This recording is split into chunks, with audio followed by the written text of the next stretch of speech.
everybody, and welcome to another mount up review here on my channel, and today we're going to be taking a look at the Crystal Fist Cave Troll. This is a $5 brick built line that I picked up at the store 5 Below, and it is made by the company Blacktech.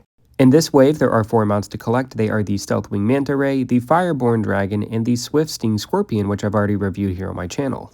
And we're going to kick off this review by taking a look at the minifigure that is included in this set. And I think he has a pretty decent design overall. I do like the detail of the crystal on the character sash to represent the crystals that are on the cave troll. And I really like the helmet mold for this figure. I think it's got a really cool design with the skull on the front. And if we take a look at the waist of the figure, you can see some printed detail that unfortunately doesn't wrap all the way around to the back. And I do find this to be a little bit of a letdown, but it's nothing out of my expectations for a set that is worth $5. But I do think it would be a great inclusion for these figures to have more waist printing as well as some detail on the back. And while these Blacktech figures may not be as detailed or aesthetically pleasing as a LEGO minifigure, I do have to appreciate their unique design. I just wish they had a little bit more detail. And just like all the other mount-up sets that I've reviewed here on my channel, the figure comes with 6 different weapons as accessories. And overall, I feel like there's a good variety of weapons for the figure to wield while in combat. With the figure out of the way, we're ready to talk about the Crystal Fist Cave Troll, which I think has a rather simplistic but charming looking design to it. And overall, for a $5 set, I do feel like the quality of the build is rather solid too.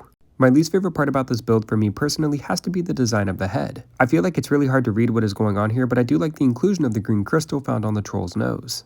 I do like the inclusion of the multiple green transparent green pieces found throughout the build to really help break up the consistency of the color and make it more interesting to look at. And I do find it ironic that the Crystal Fist Cave Troll doesn't have any crystals on its fists. And I do want to mention that the crystals of the troll are lighting up on the box, but unfortunately that is not a feature of this set. I'm not the biggest fan of this design choice for the box, as I feel like it's false advertisement for the consumer. The Crystal Fist Cave Troll does come with a fair bit of articulation. If we turn it to the side here, you can see that the mouth of the troll is able to open and close thanks to the use of a hinge. The upper part of the face can also move, but I don't necessarily think this is meant to be articulation. I think it's just meant to get the angle of the face.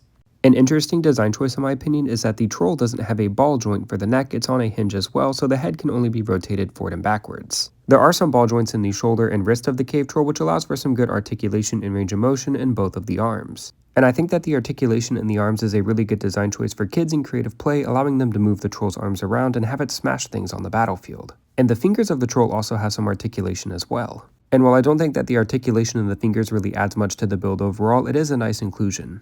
Moving down to the legs of the troll, they're also on ball joints so they can be rotated forward and backwards as well as side to side. However, it's rather difficult with its bulky design.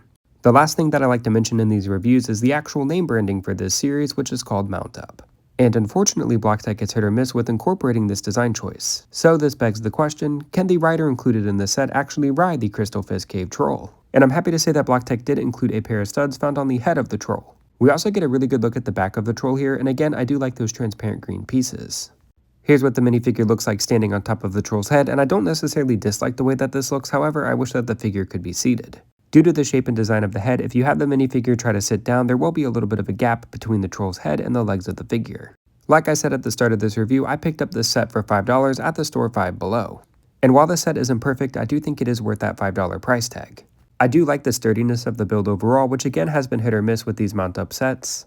And overall, I do feel like the Crystal Fist Cave Troll does have a relatively solid design for what it is. Thank you so much for watching, and be sure to like the video and subscribe to my channel for future brick built reviews.